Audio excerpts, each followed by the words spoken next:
Bismillahirrahmanirrahim. Assalamualaikum warahmatullahi wabarakatuh. Alhamdulillah. Wassalatu wassalamu ala rasulillah wa ala alihi wa sahbihi wa mawala amma ba'du. Ilahi anta maqsudi ridhaka matlubi a'tini mahabbataka ma'rifataka. Yang sama-sama kita muliakan para sahabat Hadratul Syekh Ahmad Sahibul Wafa Tajul Arifin radhiyallahu anhu, yang sama-sama kita hormati Sahibul Bait, pemangku manaqib, sesepuh Majlis Zikir Nurul Ikhwan Kersana Bapak Sahat Saputra sekeluarga besarnya,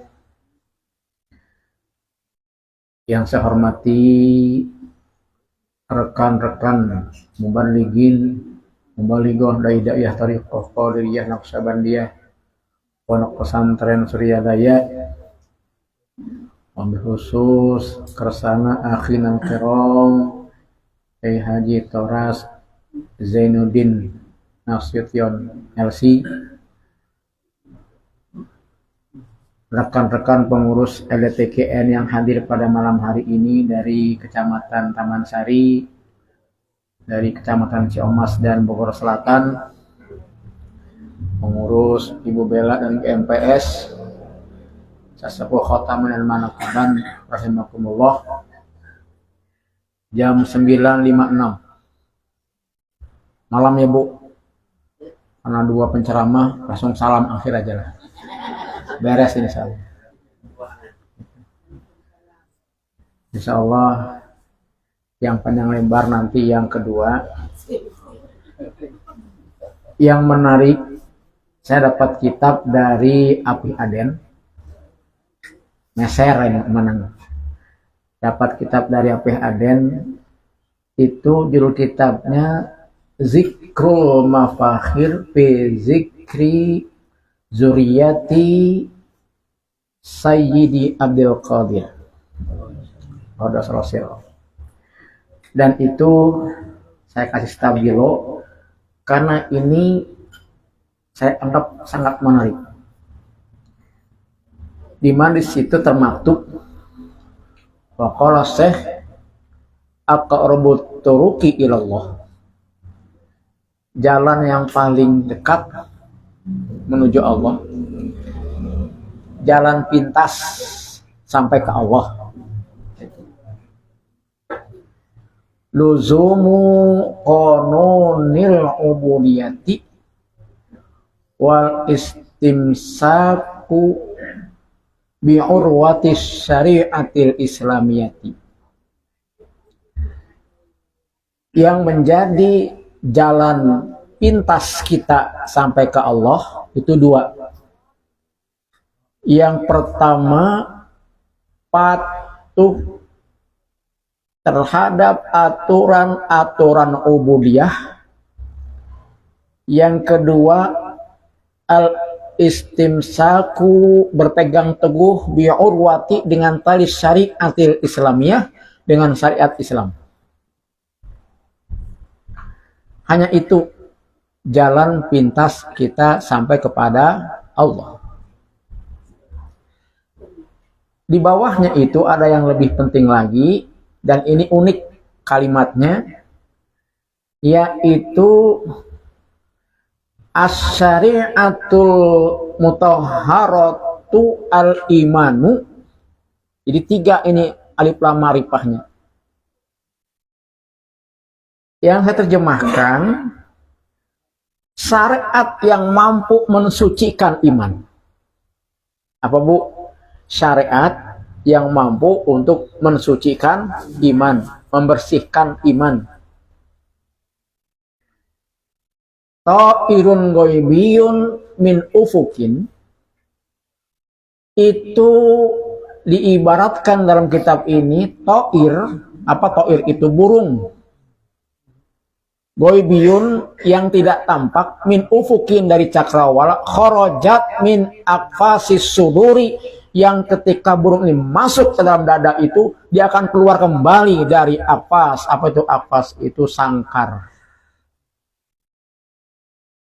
Nah, menariknya karena memang ibarat toir, burung dan ofasun, sangkar ini banyak dibahas dalam kitab-kitab Tuan Syekh. Ketika syariat itu mampu mensucikan iman, berarti syariat itu sudah menjadi ubudiyah. Dan yang dimaksud dengan qanunul ubudiyati itu adalah aturan ubudiyah harus memiliki pendamping dalam ibadah.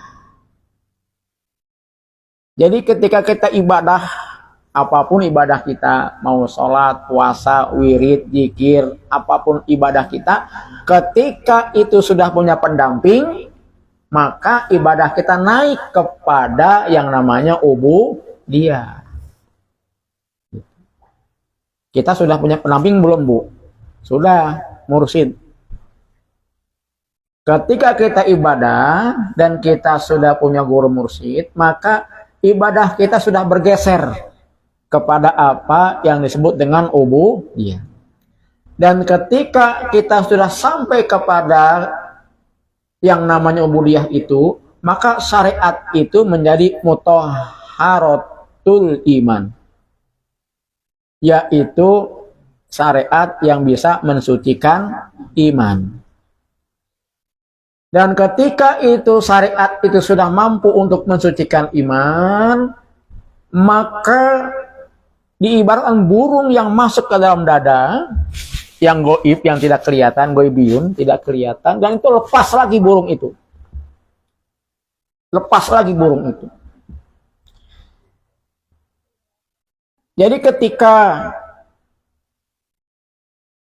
kita persempit saja, ketika orang yang beragama Islam dia rajin ibadahnya, tetapi dia tidak sampai ibadah itu bergeser kepada ubudiyah, maka itu burung bisa masuk ke dalam dadanya, tapi tidak bisa keluar dari dadanya. Nah, ini yang saya coba untuk menghubungkan di dalam kitab Iqdul Himam Syarah Al-Hikam itu. Wa kaifa yarhal ila rabbihi wa huwa mukabbalun bi syahwatihi. Gitu. Atau bagaimana dia akan yarhal? Apa tuh yarhal? Berjalan menuju Tuhannya. Ya ibadahnya, ya zikirnya, ya sholatnya, ya apanya. Bagaimana itu akan sampai kepada Tuhannya? Wa huwa mukabbalun bi syahwatihi, tetapi dia masih terpenjara dengan syahwatnya. Gitu. Jadi kalau kita ibaratkan dengan burung tadi itu, iya sih ada benar burung itu masuk ke dalam dadanya, tetapi burung itu tidak mampu keluar alias masih terpenjara. Tarik lagi kita ke kitab Sirrul Asrar, di situ menarik memang, Bu. Karena memang ketika di situ ada laqad khalaqnal insana fi ahsani taqwim summa radadnahu asfala safilin. Sebenarnya kita sempurna yang sering dibahas oleh Kersana Ki Haji Toras. Kemudian kita dijatuh ke tempat yang paling rendah itu, kita diberikan dua modal. Yaitu namanya Bazrus Syariah dan Bazrut Tauhid. Bibit syariat dan bibit tauhid. Jadi kalau ibu merasa kok ketika diajar sholat gampang nerimanya, gampang prakteknya, karena memang di kita sudah ada bibit syariat. Gitu.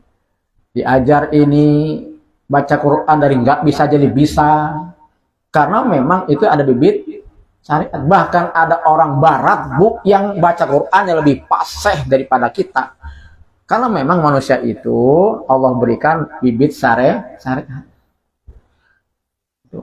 Dan yang kedua bibit tauhid, Bazrut Tauhid. Dengan tauhid ini manusia meyakini apa yang dianggap dia itu luar biasa. Jadi kalau ada orang yang menyembah batu, ya karena mereka meyakini batu yang luar biasa. Menyembah api, menganggap api yang luar biasa. Itu karena memang manusia punya bibit tauhid di situ. Nah, ketika bibit syariat ini sudah ada dalam diri kita, maka bibit syariat ini bisa dihidupkan dengan cara taklim. Dengan cara taklim, ada istilah majelis taklim, belajar. Mau madrasah, mau pesantren, mau dimanapun, ketika kita belajar itu, maka bibit syariatnya mulai berkembang. Nanti menjadi derajat. Gitu. Allah angkat derajatnya. Tetapi bibit tauhidnya belum bisa berkembang. Karena bibit tauhid itu bisa berkembang, bisa hidup dengan cara talqin. Gitu. Bukan ilmu tauhid, Bu. Ilmu tauhid itu masuk syariat. Ilmu akhlak syariat, ilmu tauhid syariat, ilmu Quran syariat, semua syariat. Tauhid itu hanya bisa dihidupkan dengan cara ditalqin. Maka tadi kembali itu, ketika ditalkinkan itulah ibadah kita mulai bergeser kepada ubudiyah. Kata siapa? Itu Syekh An-Nawawi Al-Bantani. Ibadah itu akan dikatakan ubudiyah kalau memiliki pendamping, yaitu guru mursyid. Dan ketika ibadah kita sudah punya pendamping dan bergeser kepada ubudiyah, maka diharapkan itulah as-syari'atul mutahharatul iman, yaitu syariat yang mampu untuk mensucikan iman. Dan ketika sudah masuk kepada itu, maka kalau ibarat tubuh kita, ruhaniah kita seperti kopas, apa kopas tadi itu? Sangkar burung. Kemudian Allah kirim burung itu ke dalam dada kita. Dan ketika sudah mampu mensucikan iman itu, maka burung itu lepas kembali. Itulah yang disebut dengan orang yang sudah merdeka. Ucapannya mengandung hikmah. Dikatakan apapun itu pasti orang pada ikut. Dan selalu itu mengajak kepada kebaikan, menjauhkan dari kebatilan. Maka kembali pada bahasan kita yang awal tadi itu, bahwasannya jalan pintas kita untuk sampai kepada Allah adalah luzumu qanunil ubudiyah, patuh terhadap aturan-aturan ubudiyah. Apa yaitu? Yaitu ibadah itu harus memiliki pendamping. Siapakah itu? Guru mursyid.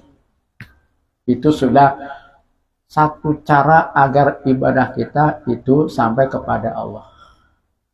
Apa yang kedua? Yang kedua itu adalah al-istimsak bi'urwatis syariatil islamiyah, berpegang teguh kepada tali syariat Islam. Pada syariat Islam. Dan itu dalam kitab Sirul Asrar disebutkan seperti burung terbang yang sudah memiliki dua sayap. Ya Bu ya. Jadi mungkin tadi burung yang belum bisa terbang itu satu mungkin masih terpenjara dengan syahwatnya, atau yang kedua mungkin sayapnya belum sempurna, masih satu. Hanya sayap syariat saja, thariqahnya belum ada. Nah, ketika sudah punya dua sayap itulah syariat dan thariqah, maka burung itu terbang. Kalau sudah terbang, merdeka hati. Tidak pernah merasa bangga kalau dipuji. Tidak pernah merasa kecil hati ketika dicaci. Tidak merasa sempit ketika difitnah orang. Tidak pernah merasa kerdil ketika dibenci orang. Karena sudah bebas, merdeka. Gitu. Cukuplah, alhamdulillah. iya yang paling nanti yang paling top yang kedua lah. Ini saja, atur nuhun atas perhatiannya, semoga manfaat buat kita semua, amin ya rabbal alamin. Hadanallahu wa iyyakum ajma'in. Akhirul kalam, assalamualaikum warahmatullahi wabarakatuh.